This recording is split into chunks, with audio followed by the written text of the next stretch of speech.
레오나르도 다빈치는 이렇게 말했다. 훌륭한 화가가 그려야 하는 것은 두 가지다. 사람, 그리고 그 사람의 영혼. 누구나 이 그림을 안다. 모나리자. 세상에서 가장 유명한 그림이다.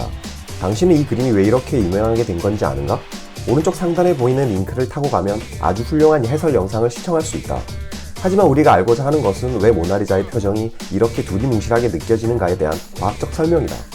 다빈치는 특유의 날카로운 어조로 한 사람을 아름답게 보이게 하는 것은 지나가는 일을 멈추게 하는 표정이지 화려한 장신구가 아니다 라고 말한 적이 있다.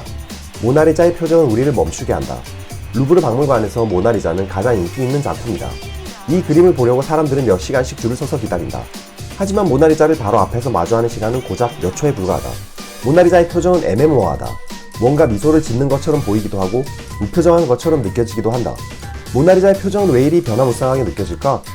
전통적인 설명은 스푸마토라는 화법을 써서 애매하게 보인다는 것이다. 스푸마토 기법? 먼저 반투명한 검은 물감을 칠한다. 그 위에 소량의 불투명한 흰색 물감을 손가락 끝을 서서 예리한 부위의 윤곽을 덧칠한다. 흐릿하게 또는 부드럽게 만드는 것이다. 과학은 모나리자의 미소를 어떻게 설명할까? 먼저 눈의 작동 방식을 살펴보자. 우리가 의식하지 못하지만 눈은 끊임없이 움직이고 있다. 신속운동과 미세신속운동은 짧은 순간에 시선이 급격하게 이동하는 운동이다. 하지만 이런 신경생리학적 운동은 우리의 시각을 부드럽게 작동하는 데 도움을 준다. 이는 러시아의 심리학자 알프레드 야르부스가 고안한 특수장치에 의해 입증됐다. 그는 시선의 움직임을 기록한 것이다. 우리가 모나리자를 볼 때도 같은 방식의 안구 움직임이 일어난다. 잠깐 눈의 망막을 살펴보자. 망막에는 4종류의 광수용체가 있다. 광수용체는 빛에 민감한 신경세포들이 질서있게 배열된 것이다. 추상체 3종류와 간상체 1종류가 있는데 추상체는 망막의 중심부에 빽빽하게 들어차 있다. 얼굴, 손, 대상, 풍경, 색깔을 날카롭게 식별하는 일은 망막 중심부에 있는 추상체가 담당한다. 망막 주변부로 갈수록 추상체의 밀도가 낮아지고 간상체의 밀도가 높아지는데 간상체는 추상체가 담당하는 윤곽 신호보다는 빛 신호에 더 민감하다. 야간 시각은 전적으로 간상체가 담당한다.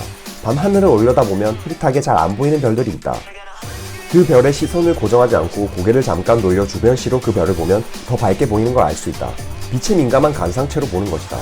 추상체는 관찰 대상의 세부 사항을 잘 포착하고 간상체는 빛의 밝기 차이를 잘 구별한다. 이제 하버드 의과대학의 신경생물학자 마거릿 리빙스턴의 해석을 살펴보자. 우리 표정은 얼굴 근육이 담당하고 근육의 변화로 표정의 미세한 음영의 차이가 발생한다.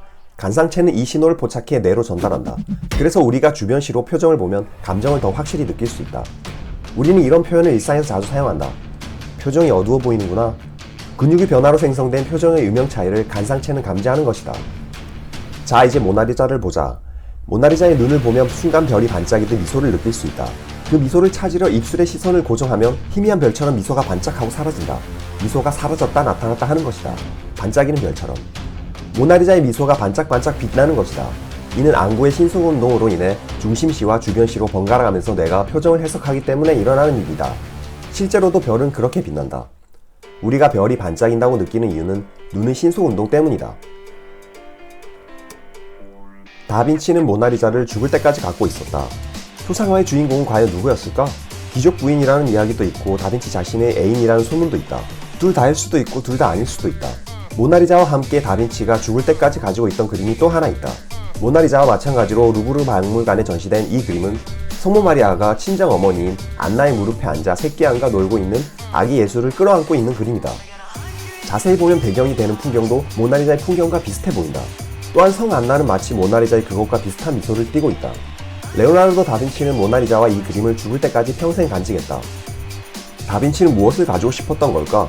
별처럼 영원히 반짝이는 미소였을까? 아니면 반짝하고 지나가 버린 소중한 과거에 대한 추억일까? 이는 당신에게 달려있다. 해석은 항상 관람자의 몫이기 마련이니까. 다빈치는 이렇게 말했다. 훌륭한 화가가 그려야 하는 것은 두 가지다. 사람, 그리고 그 사람의 영혼. 레오나르도 다빈치의 영혼이 느껴지는가?